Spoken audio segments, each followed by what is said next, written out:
Hello and welcome back to the Wheel Talk podcast. My name is Abby Mickey and Happy New Year. We're into 2025 now, a week into 2025, and we decided to kick off this year's podcast with one of our final conversation episodes before racing is really full swing. At the end of the 2024 season, Gracie Elvin sat down with Lauretta Hanson to talk about her journey in cycling, her Olympic experience, her parents, and being a hometown hero.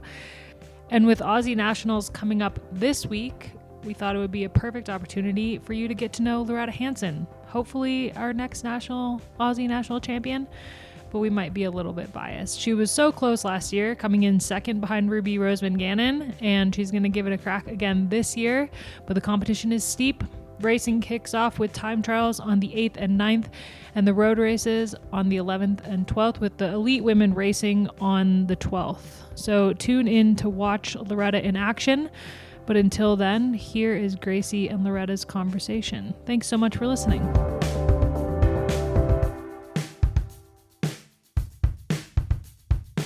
Hello and welcome to the Wheel Talk podcast, where we talk all things women's road racing and a little bit extra about the things that take our interest. Usually we recap the week of racing and preview what's coming up, but as we're in the off season, we are bringing you a series of interviews from lots of interesting people in women's cycling. There have been some fantastic interviews so far from the team, and I've loved listening to them as a fan, so make sure you check them out if you haven't already. But today it's my turn to interview a current star of our sport. Lauretta Hanson is a rider we have talked a lot about on this podcast over the years as one of the most reliable, selfless and strong domestiques in the women's peloton. Dutch teammate Ellen van Dijk says of the Australian rider, "It's not that she is a domestique because she's not as strong. On the contrary, in smaller teams she could get her own results, but it's a choice she made and that is great for us as a team. She always gives her all, and without riders like her, you just don't win races. She is loyal on and off the bike. She's always happy and will never complain. These personalities are important on a team." And how nice would that be to get words like that from Ellen? That would be something that I would have dreamt about. Lauretta had been quietly and steadily getting stronger each season, and this year was a well-timed step up once again with a very strong performance at the Glasgow World Championships in 2023, and then claiming silver at the National Road Race Championships at the start of this year. She was consistent throughout the classics and even took some opportunities for her own results to get 8th at Hageland and 2nd at Westhook, both 1.1 level races, and proved to be one of the strongest support riders of the season, earning herself a place on the Australian Olympic team for the road race in Paris. I could go on, but Lauretta, welcome to the pod, and thank you for taking the time to talk to me. Hey Gracie, thank you so much for having me. Like it's pretty humbling to listen to the intro and hear the nice words that my teammates like Ellen van Dijk has to say about me. I really cherish my role on Trek and the journey that I've had to get here. So the past couple of years have been pretty surreal, and it's an honor to be here to chat with you. Well, we're going to get into some good questions today, but first of all, now you're home and it's the off season, you're back in Australia. Have you had much time to reflect on this past year? Yeah, I really have. It's been it's been really emotional, I guess, being home with my family, and like being around my community, almost sort of reliving this year again. Like I had so many people who were supporting me from Australia while I was racing overseas, whether that be the Olympics or, the Spring Classics, World Championships. Throughout my entire career, they've supported me. And especially this year, I really felt that. And their excitement was, I guess, even heightened by the Olympics, but I never got to see them during the year. So then when I came home, I got to relive that with them. And it really kind of hit home just what this year has meant to my local community, and I guess how proud they were to support my journey and how excited they were to follow the racing. Like it gave them something extra to invest into women's sport, and I was really excited to sort of share their stories of this year as well. Yeah, I think I can only imagine how proud that community and your family would have been of you, and seeing some of the stuff you've been posting on socials of meeting your those people and having the night at the pub and showing them your bike and all of this. It would have been so special. And something I've always found interesting is when we do well overseas, when we win a race or we get selected and we have these big, amazing experiences, we do get to share it a bit. But like the example of winning a race, for you cross the line and actually no one's there. And maybe the first person that you get a hug from is the soigneur or something. Hmm. And it's really nice, and you can celebrate with your team, but you also want to celebrate with those that have been with you from day one. And so, yeah, it would have been really special to actually go back, and I completely, um, yeah, get what you're saying about being able to relive all of those good feelings. Hmm.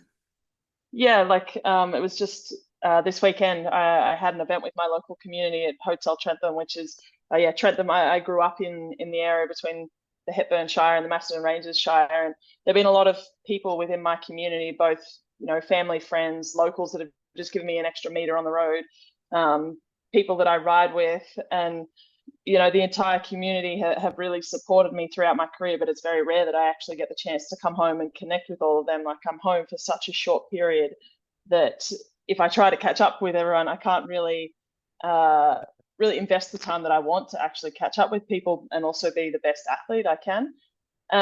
So yeah, I guess I wanted to really celebrate with them this year. Like, they really sort of helped shape me and had a lot of belief in me, which is shaped the athlete that I am, and my self-belief and how I've kind of tackled the last couple of years. Like, that their support is always unwavering, and whenever I'm struggling a little bit, it's their sort of love that I resort to that kind of gets me through those moments. So to be able to come home and catch up, even some of my primary school teachers were there. Like, the reach of sport is incredible, and the love within my community is incredible. So to be able to celebrate with them this weekend was really something special, and just say thank you to everyone who's been a big or little part of my journey. Like, it was really something that I'll remember.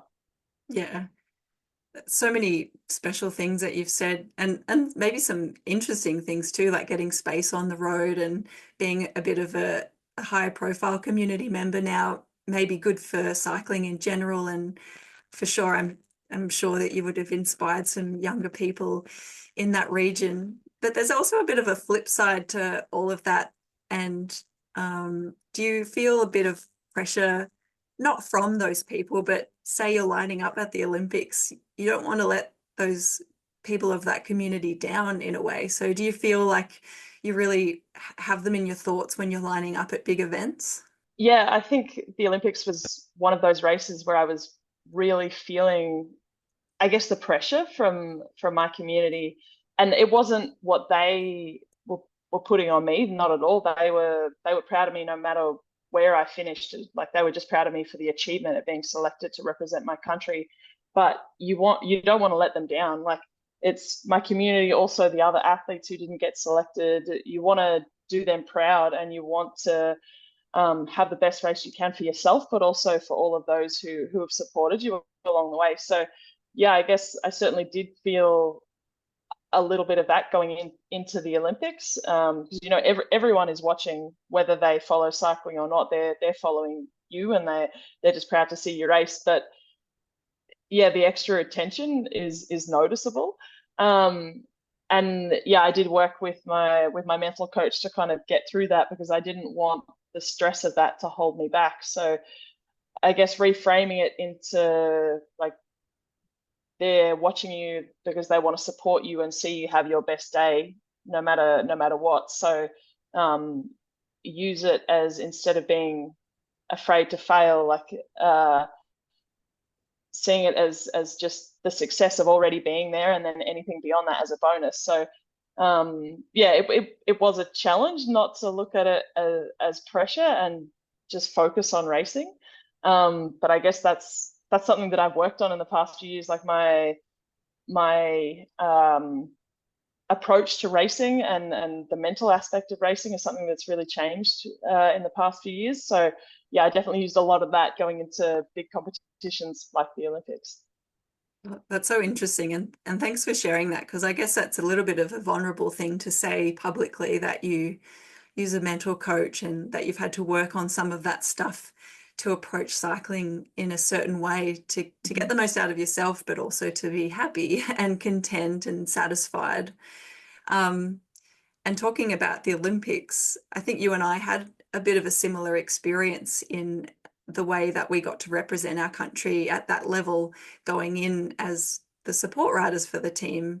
I was very much only a support rider, and I guess you were the support rider that could win if a certain situation could pan out, which was pretty cool. But was that nice to have that really clear role at the Olympics? And did that help you really get the most out of that experience? Because there wasn't really that extra pressure there that a lot of athletes have to get a medal. Yes and no. I guess with the Olympics, like you have more than just cycling fans watching the sport. So they don't always understand your role. Like I did have a couple of people who were like, who said to my parents, like, oh, she didn't have the best day, did she? And I actually had like, I had my day was fine. I had a decent race. Like I was quite proud of where I finished, but it's just missing that outside perspective. And I guess that's where sometimes the pressure comes from the outside. But yeah, I guess going into the race, it certainly did take the pressure off me, knowing that, you know, I'm there to support two very strong athletes to the best of my ability. Like I had specific roles within the race to kind of tick off to make sure that I was supporting Ruby and Grace as best as I can to help get them into the final laps in the best condition possible, and like, you know, lead them into the circuit. And, you know, I'm very proud to play that role. I really feel valued as a domestique, and that's one of the reasons why I really enjoy that role. But yeah, then I guess the unfortunate thing is then when the crash happened and, you know, things that you're not expecting, you can't do anything about, really change the race situation. So then all of a sudden the work that I'd done kind of went out the window. So yeah, I guess that's racing. That happens. I didn't have an amazing, fantastic day, but I didn't have a bad day either. Like I was proud to be there and proud to be a part of the Australian Olympic team. And yeah, it can be challenging being a domestique, but yeah, I gave everything I could for my teammates on the day, and yeah, that's all I could have asked for. Well, we're certainly proud of you, or us Aussies. Thank So you. I think you should be very proud of yourself. And just taking a Thank you. step back, what was that selection process like? Because that can be quite a stressful period of time. I guess that's 6 Yeah. or 12 months out from the games. And then maybe for someone like you who's more or less in just a support role in your pro team, how was that managed from both the national team point of view and your trade team point of view? And how did you feel Mm-hmm. throughout that period of time? Yeah, Olympic selection is really tough, and being proud of the process to get to the Olympics was an important goal for me. Like putting my hand up and saying, I want to be an Olympian, I want to be selected for the Australian team, and even though my chances might be slim, I'm going to put my best foot forward. And that was kind of how I approached it, because I didn't want to let myself down by not putting myself out there to go for it at all. But it is a stressful period. Like we do have some transparency. We do have a selection document and specific criteria that we have to meet. And then yeah, I guess it also comes down to race performances, which as a domestique, it's difficult to show yourself, I guess. Like I might finish in the top 30 or I might finish 90th, but I've still given 100% for my teammate. But it's whether or not selectors from the outside can see that value and that worth. And yeah, I guess that's where, you know, comments from Alan Van Dyke and my peers are really valuable. And then also within the Australian team, we have a document that we can fill out that kind of outlines what our role was, how we fulfilled that, and I guess why we're valuable to a potential Australian team selection. So yeah, I guess I sort of approached it sort of ticking off those processes, going through those things, giving myself the best opportunity to succeed. And the moment when I received the call that I had been selected, that was just so much joy to kind of have that feeling and know that you've worked so hard to finally have achieved that. Like I was really proud of my spring classics and the approach I took towards the Olympics and my build up. So to have achieved that goal was just incredible. Yeah, I know the feeling, how special that phone call is, but that would have been amazing. It is definitely a lot of stress. Like you don't realize how much it wears on you until you're kind of past that moment. Like they talk about the come down from the Olympics, and I think a lot of it is just the stress and relief of being past that moment. You put everything into the selection, into the race preparation, and then you get past that point and it's like, whoa, all your energy has gone into that and there's not a lot left. Oh yeah, I can totally relate to that as well. I'd love to talk to you actually about that, but maybe can you tell us some of the positives about your Olympic experience while you were there? Yeah, like the Olympics it was such a phenomenal experience filled with so many kind of core life memories that I really will cherish. Like I always say I want to make the most of it, and I really feel like I made the most of my Olympic experience. I mean, the race was one thing. Just being a part of that atmosphere was absolutely phenomenal.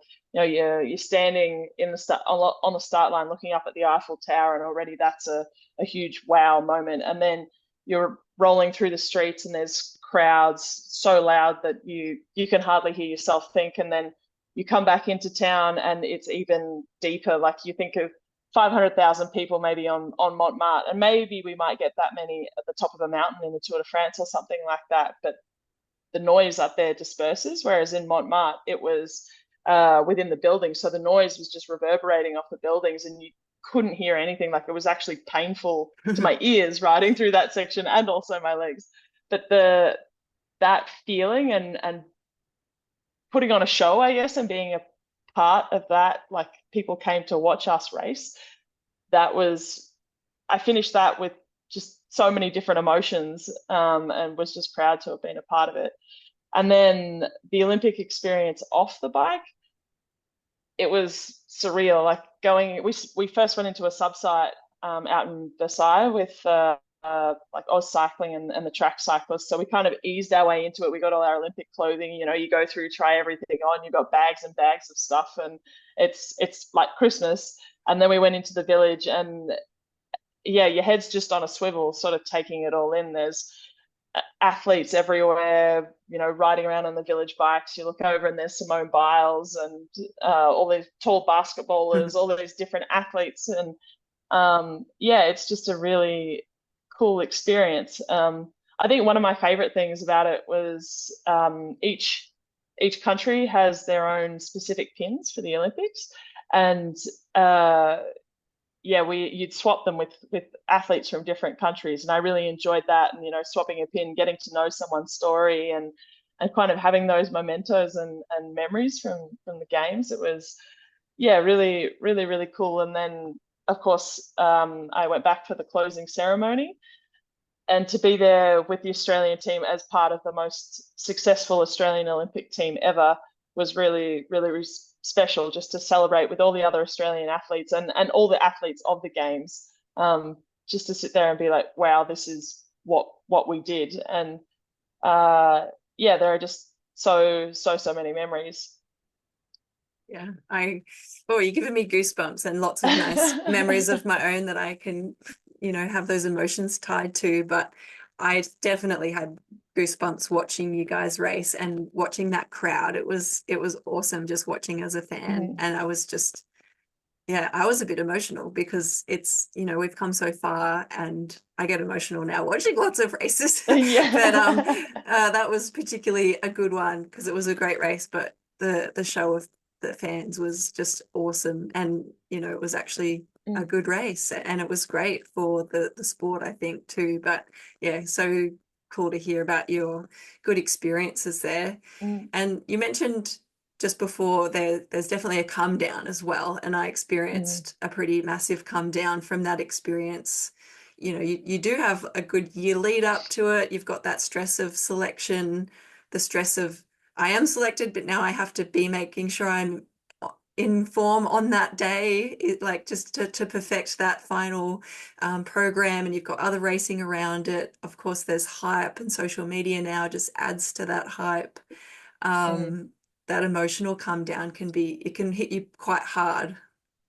Yeah, it was really, really tough. And I think also kind of heightened by the fact that my parents came to Europe for the first time ever. They were in Europe for 2 months, and that was really so meaningful to me to be able to show them my life overseas and to have them there at the Olympics, kind of as a like, look what we achieved. You know, my mum especially has been along my journey for my entire career and used to be a cyclist herself. So for her to be able to sit there in the stands and look at what women's cycling is now and just the reach of the Olympics, like that was huge. But about 2 days after the Olympics, they left. And then my partner, he was also there with me. He came for a month through into and through the Olympics.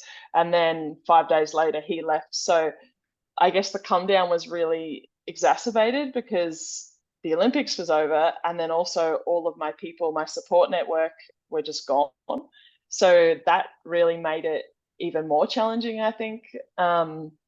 So yeah, trying to find ways to sort of refocus and keep myself busy was really, really tough. And I guess that's where one of the good things, like I've been based in Girona for the past 5 years, and having that community was really important, like people that I could go and have a catch up with and sort of settle back into normal life with. Like they were really, yeah, my support network through that period. And I look back now and I sort of think of myself as like a little bit lost. Like I'd had so many goals and process goals leading into the Olympics, but I hadn't really thought of anything beyond it. So then the Olympics was over and I kind of like fell off a cliff to a degree. Like I still had races, but nothing. I hadn't really thought to sort of set goals within them to motivate me. So I was still riding and I was still at an okay level, but I certainly wasn't at my best. And yeah, it was kind of like going through the motions and just ticking off each day. And there were some really hard days where it was tough to get out on my bike. Yeah. And yeah, I guess now that I've had a break, I can step back and be like, that's okay. It's understandable. You've just achieved this massive goal that you put so much work into, and there was so much stress around it, like the trying not to get sick in the lead up and like worrying about crashing in races, both of which happened. But yeah, and then all of a sudden you're past this moment and it's like a big sigh of relief, but then also, yeah, just a huge kind of energy dump and you've just got nothing left. Yeah, it's a tough one, and that mind body connection is never more obvious in that you're definitely on an emotional low, and then you just start creeping on the bike, and it's frustrating Yeah. because you've still got racing to go, and you feel like I should be happy. I've done this awesome thing, and there's lots of people that didn't get to do that and who probably still Yeah. deserve to. So you don't want to be sad around them. And then Yeah. there's a lot of people that you can't relate to either because you've gone and done this really big and quite unique thing. So it can be a bit isolating, but also very frustrating that your body doesn't want to play anymore and you've got to drag yourself to the end of the season as well. So it must feel nice that you're, able to have some downtime now and be back with your support network. And is being like back where you've grown up, is that a nice way to recover, being in a bit more open space and with those people? Yeah, definitely. And I think part of also being back in Australia and around my community is they know the other side of me. Like they know the or that yeah, they've grown up with me and they know the other side of Loretta that isn't just the cyclist. So I get to be, an aunt, a friend, someone I went to school with, like just someone away from the bike. So that was also really nice to kind of connect and reevaluate and just be me for a little bit, or Lauretta Hanson, the farmer's daughter, kind of me, instead of just Lauretta Hanson, the cyclist. So yeah, that was really, really important. And yeah, I guess again, working with my network and especially my mental coach to kind of reevaluate and figure out what was next. That was really an important part of my off season, and sort of figuring out what I need to do to sort of find that drive for next year. And especially just being kind to myself, like enjoying the time at home, taking the pressure off, and just enjoying time with the ones I love. Yeah. Yeah, that's really nice. I really like how you've said that, in that you're also Lauretta, the other person, the aunt, the friend, the farmer's daughter. I think that's a really great takeaway for anyone listening, in that sometimes we can get really caught up in one identity. And I think if you're in that bubble, especially in that cycling bubble in Europe, and you're around other pros, it's hard to really step away from that and get that perspective. And that's really nice that you're able to even see that now and see the value in that.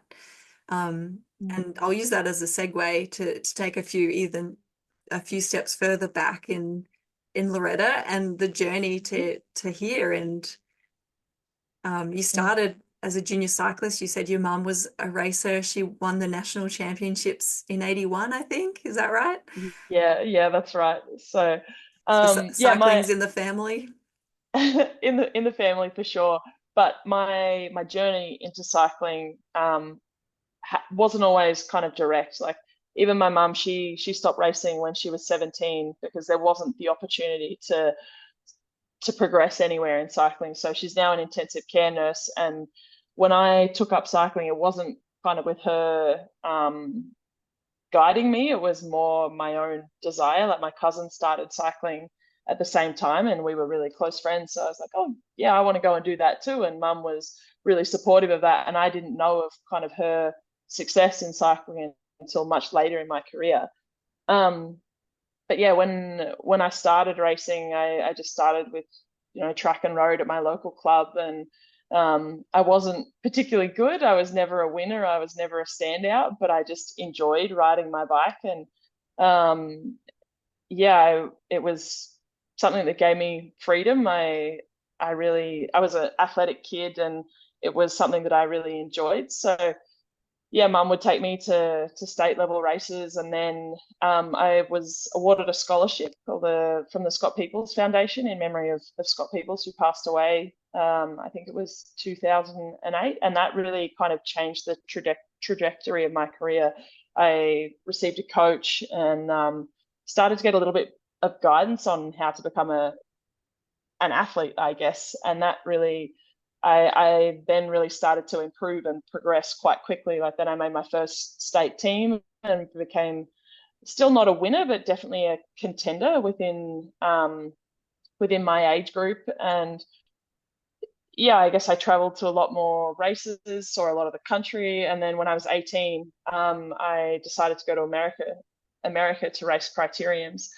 And it was supposed to be a one-off trip. I was just going to go for a month and then come back to uni. I'd been accepted into Melbourne Uni for a degree in agricultural science, and that was kind of going to be the rest of my life.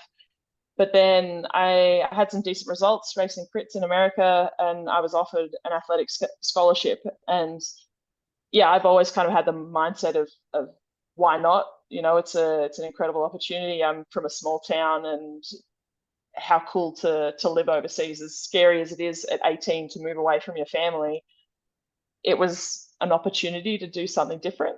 So I took that. I raced for Milligan College in Tennessee for a year. I had quite a successful year. I won a few medals in like the collegiate level on the track, and then also collegiate, had quite a lot of success at the collegiate level on the road, and was then taken on board by Fearless Femme in 2015. They were a crit team at the time. And yeah, that was really sort of probably the beginning of when I thought maybe that I would like to be a professional cyclist. I had such a great year racing for Fearless Femme, like Kimberly Wells. She'd been there the year before, and I actually remember my very first race in America, lining up on the start line of Dairylands and seeing Kimbers at the race, and Talking yeah, that shit. was kind of like, yeah, more or less. Then I didn't know who she was, so it was No. more of a like awestruck moment in that time. Yeah, And then that was a bit of a super team as well, so that would have been really cool. it was really cool, like Teresa Cliff Ryan and Kimbers and that group of riders. Like when I kind of followed in their footsteps the next year, that they were kind of like the legends of the team.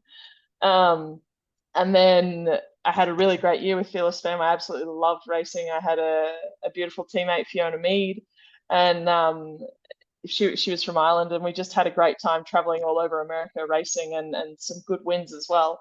So that kind of spurred my love for cycling. So then when I was offered a contract at Colavita Bianchi in 2016, I took it with both hands, and like, this is going to be my career. I've made it. This is success to me.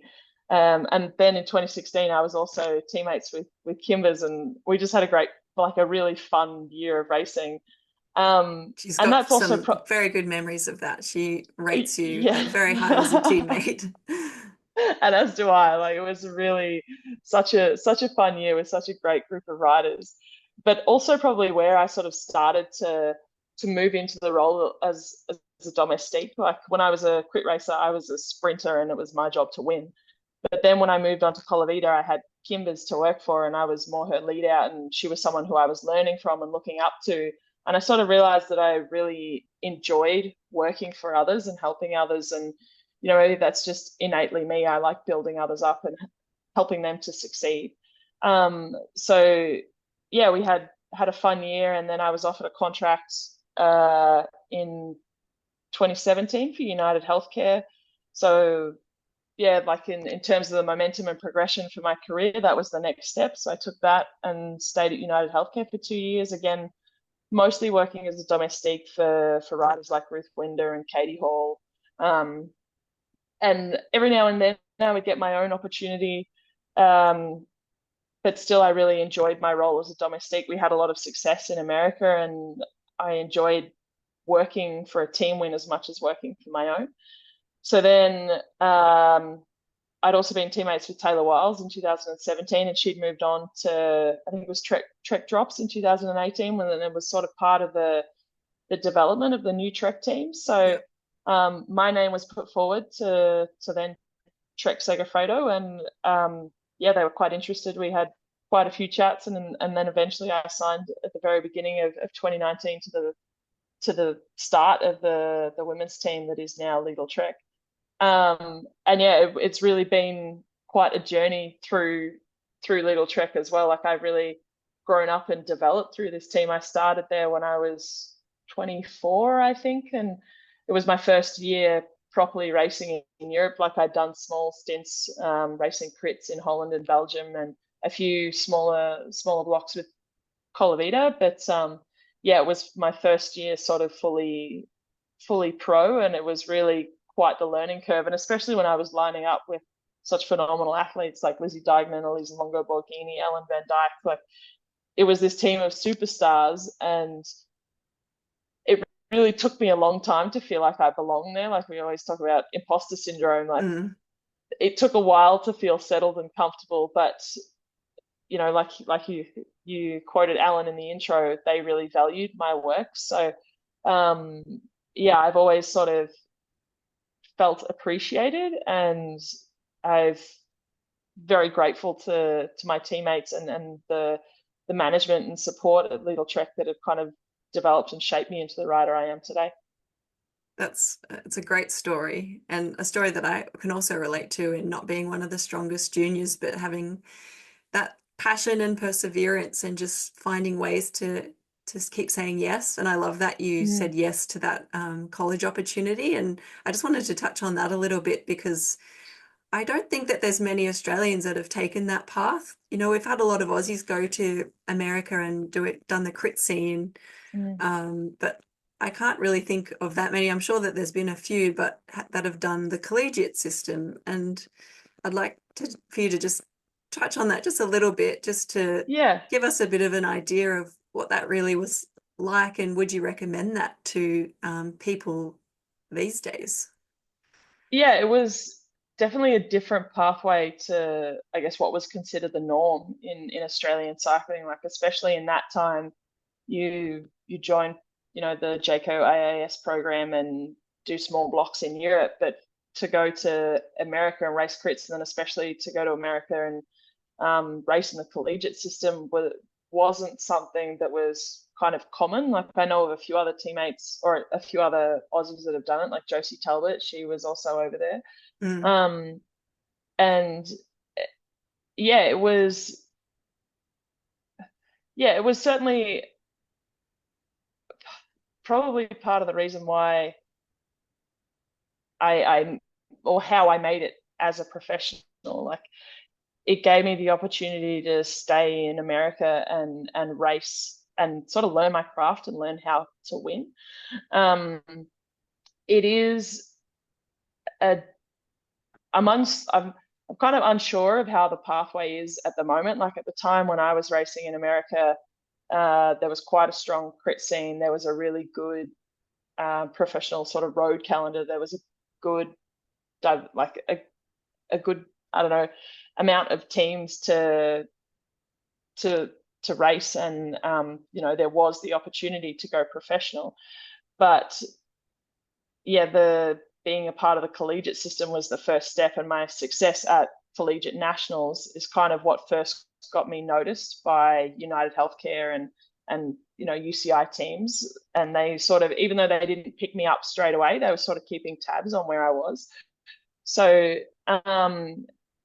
yeah, I think it is a good opportunity to learn how to live overseas is one part, and be away from home, be independent, and then also if you're successful, also an opportunity to sort of put your name out there and show that you're there to race, because teams are watching those collegiate races. Unfortunately, there aren't as many American teams to kind of go to anymore.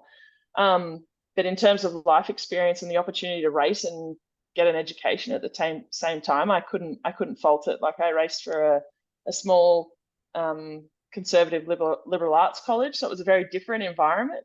But some of my classmates are still really good friends today, and I love the experience. Like I got to live in a different part of the world, really sort of learn to be independent and sort of develop into the adult that I am.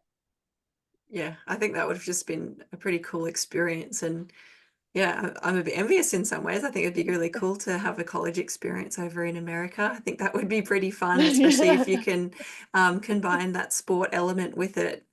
So yeah, I was really fascinated to hear about that. And yeah, I wonder, yeah, I hope it's still a good pathway, because for Aussies, we are limited in pathways to Europe. It's a lot harder if you're not from the continent. So yeah, it's a good little experience that maybe a few people can use. Going Yeah. Going back to Trek, I'd love to talk about some of those early days, because now, like, I would view you as a bit of a leader in the team in a lot of ways, someone that can be a bit of a road captain, a role model to shepherd some of those younger riders coming through. But you said you were quite young when you started on that team, and definitely had a bit of that imposter syndrome. What was it like working with some of those leaders in the beginning, particularly someone like Lizzie, who you've now got a really great professional relationship with? Yeah, I'm very fortunate to have had the opportunity to race with some of the athletes that I have. Like Lizzie Dijkman is a phenomenal leader, and someone that you can learn so much from, and someone who really builds others up. So every opportunity I had to race with her, I would learn so much. And the same with, Ellen Van Dyke and Longo Borghini, and just the variety of athletes that I've had the opportunity to work and learn from has been incredible. And I just hope that I can be the leader that they were for me to the riders that are coming through. Like we've Lidl-Trek have brought on quite a few young riders in the past year, and it's been I feel like it's important to be able to help pass on the knowledge of the older riders. So yeah, it's been really quite fun kind of helping to teach them and shape the athletes that they are. But yeah, I can understand that it can be a little bit daunting coming onto a team with really, really strong leaders. Like, Elisa won Flanders and Giro and has had some fantastic results in the past couple of years. Lizzie has a list of Palmares, I don't know how many pages long. Like, there can be some really on paper intimidating riders, but once you get to know them, they're really fantastic people. And I don't know, I guess maybe, that feeling of imposter syndrome sort of comes from the Aussie culture of, tall poppy syndrome. You don't get too big for your boots, don't make sure you keep yourself in check, do you belong there? And again, it was working with a mental coach that really sort of changed that mindset for me of, I belong there, I've worked hard, these are my teammates, they trust me. And those beliefs were really reinforced by my teammates and the leaders around me. And yeah, it's taken a long time, but I hope that the environment that we have within Trek is welcoming and helps the young riders coming through also feel like they are there, because they are all incredibly talented and will do great things. Yeah, it would be a really fascinating room to be in. So many of us would love to be a fly on the wall in the Trek team bus. Yeah. But like some of those names that you've rattled off, Lizzie, Ellen, Ina, they'll all have their different leadership styles because of their own temperament and maybe their cultural background as well. I think as Aussies, it's really great for us to be exposed to those different approaches to social and professional relationships. Sometimes it's a bit confronting as an Aussie, but for me, it really helped me a lot come out of my shell and to learn how to put my hand up and to say what I think in the moment and not take things personally. Do you think that there's some qualities that you've picked up that you're really happy to have now and that you'd like to say that you have those qualities now as a leader? Yeah, absolutely. Like you said, it can be really daunting for Aussies coming into a European team and that environment, because culturally there are quite a few differences. Like when it comes to giving feedback, Aussies tend to add a little bit more, I guess, fluff around it, make it a little bit nicer, whereas quite often, especially Northern Europeans, the mentality is direct feedback, and it's not meant to be rude, but it's to the point. And if you're not used to that, it can be really, it's easy to take it the wrong way and be really sensitive. So yeah, I've certainly learned how to take feedback, how to work in a team, how to be a good teammate, how to be more confident. That was a really big one, and like speak up for myself, because if you don't say it, then no one's going to know what you want or need.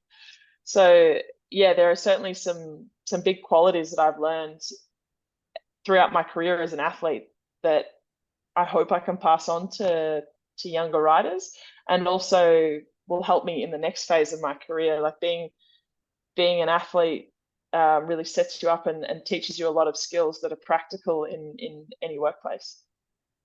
Yeah, definitely. I think coming into this sport can give you so much as a young person, and not so young. Yeah. Some of us last a bit longer, which is nice now. Certainly stuff that you can take on with you into whatever career you want, and that exposure to those other cultures and personalities is so valuable. And I completely understand what you mean about the feedback. That was something that in the teams that I was in, we had to work on a lot, because there was a lot of Aussies around, and that actually could hinder us sometimes in progress.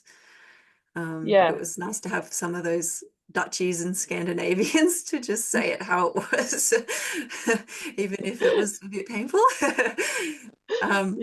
Yeah, and it's not like feedback is not meant in a nasty way. It's just direct to the point so that everyone can be better, and you take it like that. It's like, okay, that's what happened. This is what I need to do. This is what I'm going to do to work on that. And they tell you because they want you to be the best athlete you can be. Yeah, I completely agree with that. I've had a few amazing teammates over the years, and I was a bit scared of them to start with. And then I realized that they weren't being mean. They weren't trying to make me feel bad. They were trying to get the best out of me, and that was their way of doing it. And once I figured that out, I wasn't afraid anymore, and I really tried a lot harder. So Mhm. yeah, it's certainly an interesting dynamic to get used to. But once you get used to it, it's really fun. Yeah, absolutely. And you've said at the start of the podcast that you put your hand up to say, I want to be an Olympian and I'm going to try. And I think that's a really vulnerable thing to do. And I'm sure you've done that a few times now uh, for other reasons. What would you like to put your hand up now going forward? Yeah, it is really vulnerable and scary to put your hand up and say, I have this goal. This is what Mm, I want to do.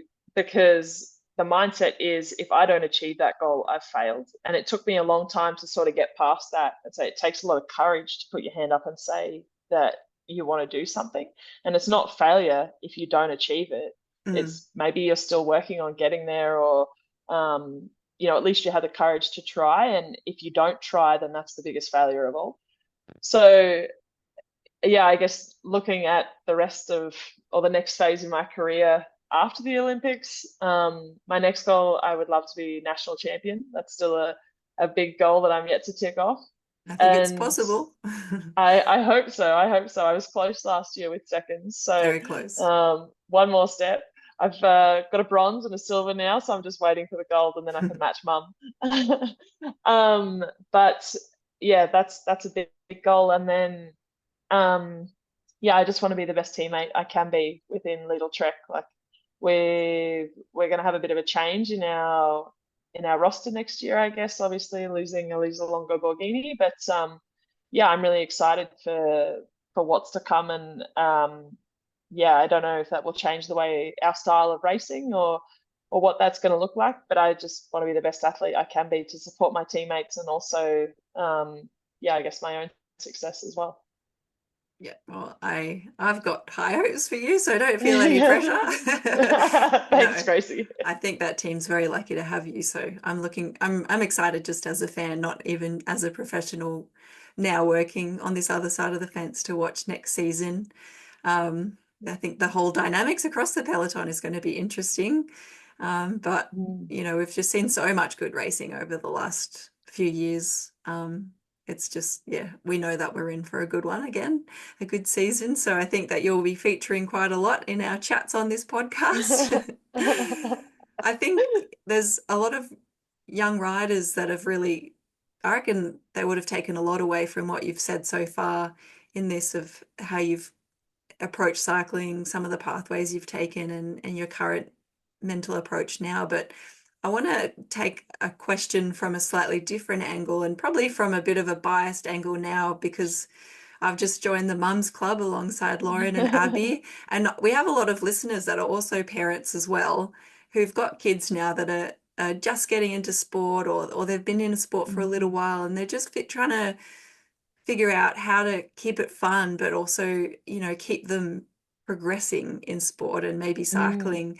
And you've talked a bit about your mum and how she was successful, but also kind of took a step away, and wasn't, that wasn't a shadow over your own career. So would you be able to speak to maybe some of the parents that might listen to this, and how yeah. you grew up, and some of the things that you really appreciated what your parents did for you to get you where you Mm. are now? Yeah, like I feel like a lot of athletes, or young athletes in sport, your parents are a pivotal role in your career. And I 100% agree with that with my parents. I'm very fortunate for the support that they've given me throughout my career, especially my mum traveling all over the country, and for races for me. And yeah, we have a very good relationship. And um, yeah, I feel very fortunate for that. And I think part of that is my mum was always my mum. Like she was never really my coach. If I wanted, racing advice, or coaching advice, I would seek that from outside, because your mum tells you something, you generally don't want to listen. But I want my mum to be my mum. So there was never that strain on our relationship in that regard. For some athletes, it does work, and especially in the early phases of your career, maybe that's what that child might need. But for me, I was appreciative that mum was always mum. If I was having a bad day on the bike, I could go to mum for a hug. And she's like, "That's okay, don't worry about it, hop in the car." And I guess that's another thing, my mum, she would always follow me out training, making sure that I was safe on the road.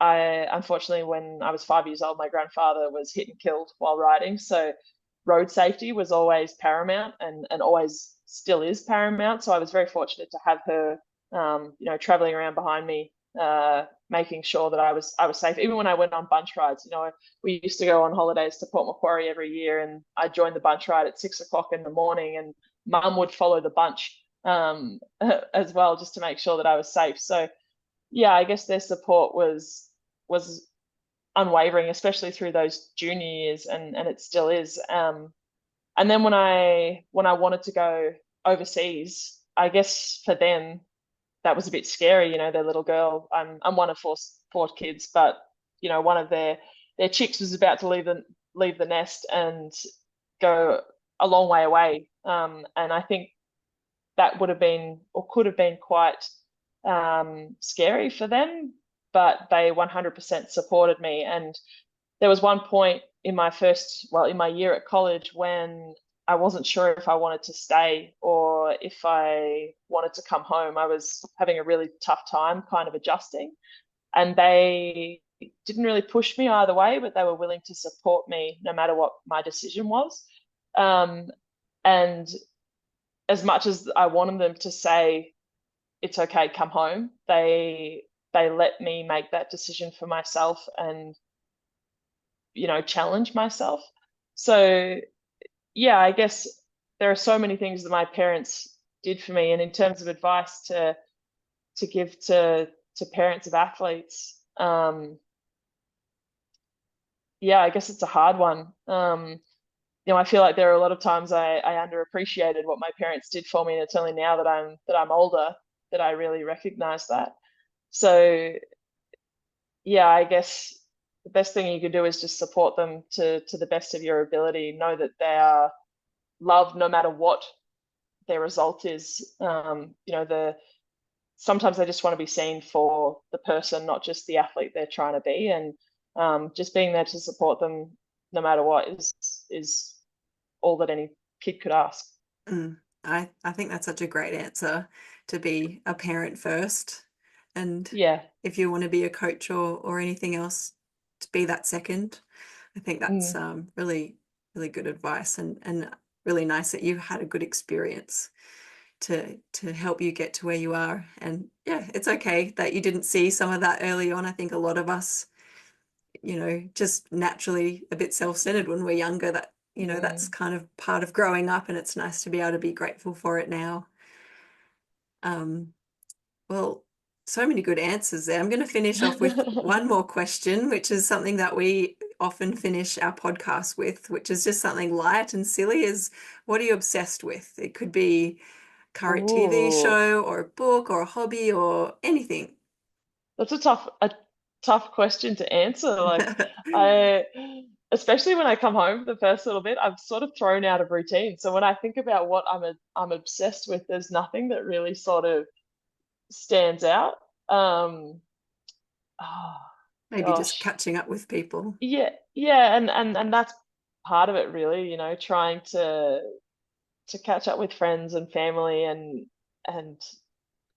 yeah, have those connections that I miss out on through most of the year, and also get the opportunity to be Lauretta away from the bike as well. I go and spend time with my nieces. I go out and have dinners and drinks with friends, and just be normal for a little bit and just enjoy my area. So yeah, maybe that's what I'm obsessed with, just being me for a little bit, and worrying about competition. In a couple of weeks' time, it gets a bit more serious, but for now, it's just enjoying it now. Yeah, I think that's great. I think that's a really important thing as well, to learn as an athlete, that you have to switch off as much as you have to learn how to switch on. So it's just not Exactly. sustainable otherwise. No, it's really not. So you need to make sure that you're kind to yourself and take time for you as the person. Well, thanks so much for your time today. I've really enjoyed this conversation, and I'm sure that a lot of our listeners will get a lot out of it and get to know you a bit more, because we do talk about you a lot. So it's nice that you're able to come on here and tell your story a little bit. I feel like we could keep talking for ages. Yeah, for sure. Thank you, Gracie. It's been a pleasure to be on here and chat with you guys. I really appreciate the support during the year. So it's an honor to be a part of the podcast.